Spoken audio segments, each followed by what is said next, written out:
Welcome to the Numbers Game. I'm Jason, and as always, joined by the wonderful Nick and Marty. How are we going, guys? Going well, Jace. Feeling prosperous, feeling buoyant, and looking forward to another exciting episode. I always get rolled up when Chief Riley's got something for us. I know he has some fantastic stuff, so we're all a bit up and about.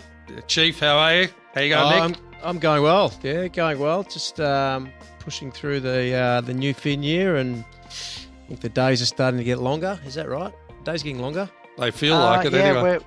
We're past the shortest day back in late June. So yeah, they must be getting longer, Nico. I think so anyway. Yeah. So feeling good. Yeah, today we're just going to rip into the big corporates a little bit and stand up for the little guy, which we like to do.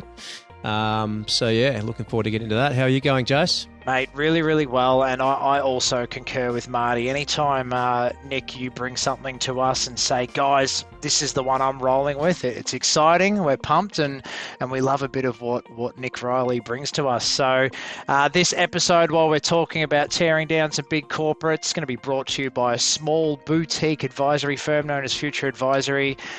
We're here for our small business clients, making sure we're paying the correct amount of tax possible and making sure there's wealth put back into our business owners' pockets in all the right ways. So if you do need a hand with your small business, whether it be accounting, bookkeeping, tax compliance, or advisory, you want to know how to get to that next stage, get in touch with futureadvisory.com.au. Nick Riley, take it away. Thank you, mate. Thanks. So I've been hearing a little bit about this from numerous commentators out there. But I guess the underlying theme is corporate greed, and the level of corporate greed that is happening mainly at the top. And the three companies I've singled out today, or I'm going to single out, are Coles, Woolworths, and Qantas. So household names for all of us, no doubt. At least 99% of us would visit one of these retailers or suppliers on a weekly basis. So the theory is that the stock market is flying at the moment. The ASX is nearing all-time highs, and people look at that and they say, okay, well, cost of living's going up. Apparently we're about to have a recession. Stock market is flying, and companies are announcing record profits in really tough times. So there's confusion. So what the commentary is you're starting to hear more and more commentary now is corporate greed playing a role, and big corporates using inflation as an excuse to increase their prices. And maybe they don't need to increase their prices at the rate that they are. And by corporates doing this, it has a negative impact on inflation. The RBA is really trying to pull inflation back and trying to stop household spending. But the reality is, if you've got energy prices, which is completely out of a householder's control, you've got insurance prices, which is completely out of a householder's control, and then you've got the cost of goods, which it appears is also completely out of a householder's control. So I just thought it was worth bringing it up today, and I'm going to give you some stats on revenues and exactly what is happening out there with some of these big groups. And get your guys' opinion on, do you think we're having the wool pulled over our eyes, basically? And some of the price increases that we're seeing, particularly in food stores, is not warranted. Anyone that's been flying lately will see the exorbitant gap now that's appearing between the likes of Virgin and Qantas. So we do a little bit of travel for work, and what I can tell you is that Qantas is all of a sudden 20 to 30% more expensive than Virgin. Has always been more expensive than Jetstar. Obviously, it's a different service, but Qantas and Virgin were pretty much on par. So we always flew Qantas in this business because the rewards program was great. The last 6 months, I haven't flown Qantas. It's been Virgin because there's legitimately a 20 to 30% gap. Now, mind you, Virgin has also gone up because of cost pressures, but nowhere near to the level of Qantas. Qantas this year, Marty, you're going to love this. Qantas this year, obviously it's not the end of 2023 yet, but are on track to announce a record profit of $2.48 billion.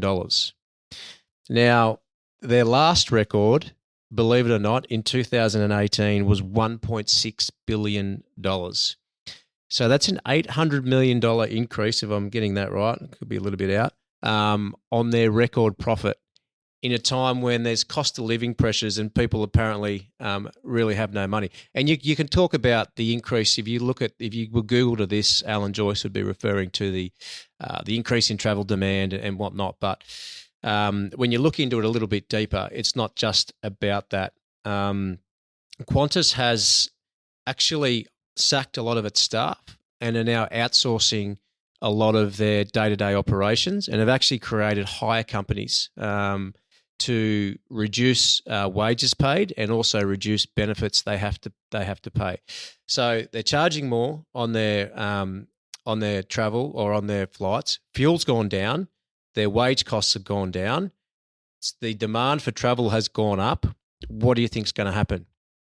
Record profits. Can I vent quickly? Go for it. So we flew to the sunny coast with Qantas the other week, and I'd flown to Adelaide the week before and was given a roast, like a half a roast beef sandwich was the in-meal meal. Flights weren't cheap. And then I said, oh, okay, like I get it. This is a little, with my ticket. Can I see the menu to buy some food? No, you can't buy any food anymore. There's no food in economy. You can't buy anything. I said, okay. And my cousin said, all right, cool. Well, can I grab a beer? I want to buy a drink. No, you can't buy a beer. You can't buy a drink. We're not providing anything to economy anymore. And you could see up in business that they're being poured their beers and their wines and being served whatever. But all of the economy class, you had your little half roast beef sandwich and nothing else. Like you couldn't buy a single thing. So again, simplifying the thing. And this isn't Jetstar. This is Qantas, meant to be the premium carrier. Then that's the Adelaide trip for a quick little 1 hour trip, a roast beef sandwich. This is what pissed me off. The 2 hour trip to Sunny Coast was delayed to be right smack bang over lunchtime, so 1:30 to 2 o'clock basically. They gave us a packet of like chocolate biscuits, 6 little cookies inside a packet was our entire sustenance for 2.5 hour trip from sitting on the tarmac to landing at, in the Sunny Coast at Maroochydore or whatever it is. And again, you can't buy anything. You can't opt to buy your own meal or sandwich. You can't get a extra, drink. If somebody wants a beer or wine, they can't have that. Like, so would that be because they need one less person on board serving and they'd save that wage? Is that potentially? But and also like maybe the person who has to stock up the plane when the plane comes in, like, we're out of Pringles, we're out of sandwiches, we're out of this, that, whatever. Yeah, there's less complication, less staff, less resources, less. But then I'm going, it's pretty crazy, isn't it? Look, I'd be interested. Look, obviously the profits are up, and that means that for the 80% or the 90% of the plane that are economy that don't get to buy a beer or a glass of wine or whatever on the trip from there to there, like, are they making money on that? Are they losing? Obviously they're obviously smashing it, and it's at the expense of people being able to enjoy their travel. Well, it's also at the expense of employees. Jobs. And, and this is what the unions are banging on about. Like the service levels have dropped. If you have a baggage issue in Qantas these days, good luck. And the whole reason is it's all through hire companies now. On top of that, just a final vent, the bags also took half an hour to an hour to make it from the plane, which I could see on my AirTag was 50 meters away, but it took nearly an hour to move it from the cart to the carrier to get the bag to come out. So, yeah, prices going up and absolutely terrible service. I lost a bag from Sydney to Melbourne and got it back 3 days later. I could have driven to Sydney and picked it up. So, and this is Australia's brand, right? So where I get annoyed about this is you want to talk about corporate responsibility and contributing to the country and everything that's going on. The only upside here is that, mum and dad shareholders within their super funds that own Qantas are, making more money. That's great. But this is Australia's brand. They've gotten rid of not all of their staff, but they've gotten rid of a lot of their staff to increase profits. Now, they've also increased their pricing. That has a negative impact on what the government's trying to do, or the RBA, is trying to do, which is reduce inflation. But they're not alone. So there's also food. So the interesting stat here is that our food consumption is actually declining. So whilst we're spending more on food, our food consumption is actually down below where it was prior to pandemic levels. But the amount of money that we're spending on food has gone up. So some more stats for you here.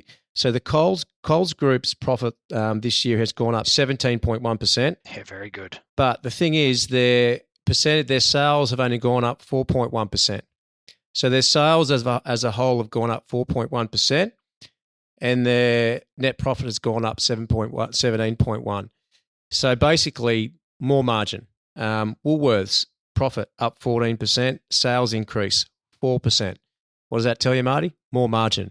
So while everyone's struggling with inflation and struggling with the cost of living, the big corporates and the ones that probably have the most responsibility in this country, those three would be right up there, are getting record profits. So to me, it's corporate greed. Someone's got to be making money along the line somewhere. And I heard Mark Boris talk about this.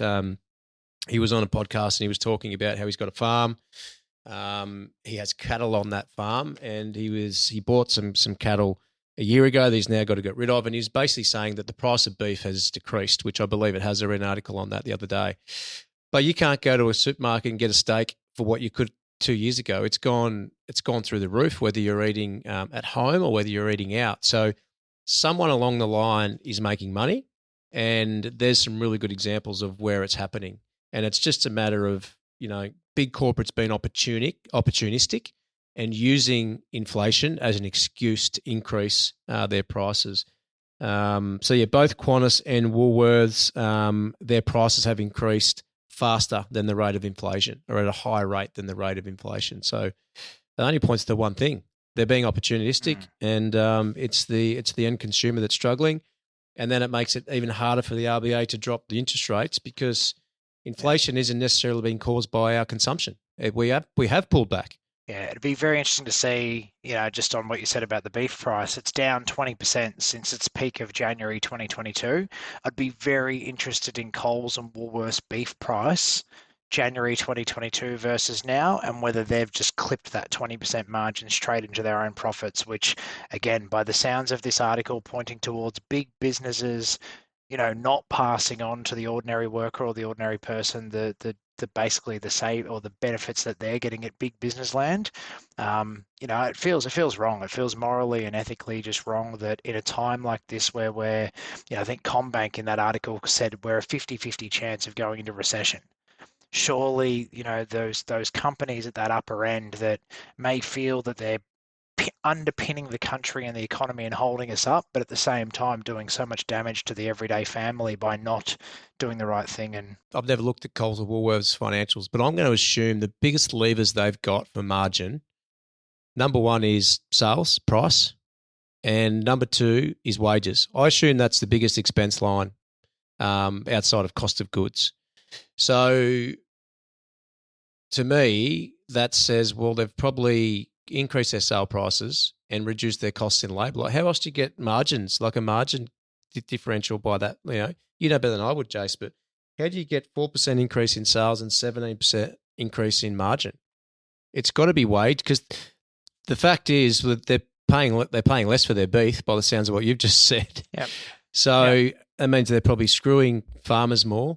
They've obviously put in a lot of self-serve counters, whatever you call those things now. I know that's been something that's been around for a while, but that's obviously reduced their labour costs considerably, I would have thought, on the surface in comparison to what they're selling. Yeah, I think as well, the further push for self-service checkouts too, they're everywhere now. Like almost everywhere is self-service checkout. That's been rolled out over the last 5, 6, 7 years and so on and so forth. But there seems to be less and less staff. The shelves are more and more dishevelled. So once again, the increase in prices, decrease in staff, they're the two biggest levers. And I think you could walk through most Coles and Woolworths and go, there's less staff, more people, and things are the same price as they were, if not more. Maybe we can turn this around a little bit, gents, in regards to our listeners, because if they're charging these absorbent prices, these major chains, generally they've got buying power, so they are getting produce and product for less. But maybe this brings the smaller business back into play, because they may be paying more initially for their produce and their prices, have been a little bit more higher. But maybe with this escalation in these major chains, we should be looking at farmers markets, and it's changing habits. But, what's this Bonza airline bringing out? If they can have a quality of service at 30, 40% less on pricing, that we we change the course of habits as consumers and really support small business. And I think you've got to weigh it up, but there might be an opportunity to be able to do that rather than just be lazy about it. Maybe we can play some part in it in some way. But that's the only thing I think, because that is gouging. And like I said, they've got buying power.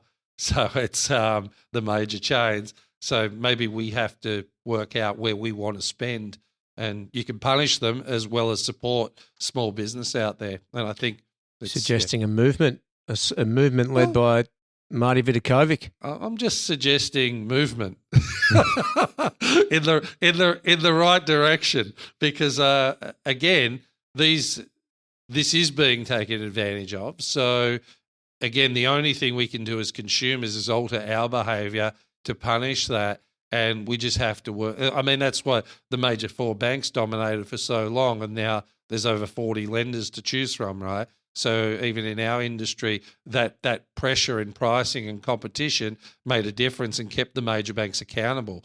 So everything became, more beneficial across the board because of that.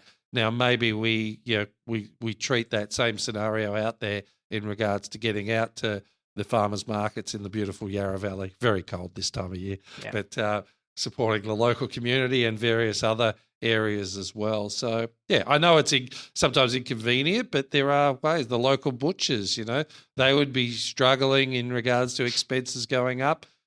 Beef is cheaper. Maybe they're selling at a healthy rate instead of an absorbent rate, and that makes a difference to their families and their communities. So, again, getting back to grassroots business, maybe it's the time, and then you're not overspending and inflation gets back in control in the right way. I like it. Vote with your feet. That's all we can do. Well, this weekend, beyond sharing and liking your most recent favourite numbers game episode, get out to those farmers markets, support local, and even if the small business owner down the road's charging the same for the beef that Coles or Woolies is, at least that money's going to a small business owner and their family to help support and put some money back in our economy. Meanwhile, those big businesses that Nick mentioned and a few others that aren't putting the money back in the ordinary worker's pocket. So that's what we stand for, the ordinary person here at the numbers game. Until next time, game over.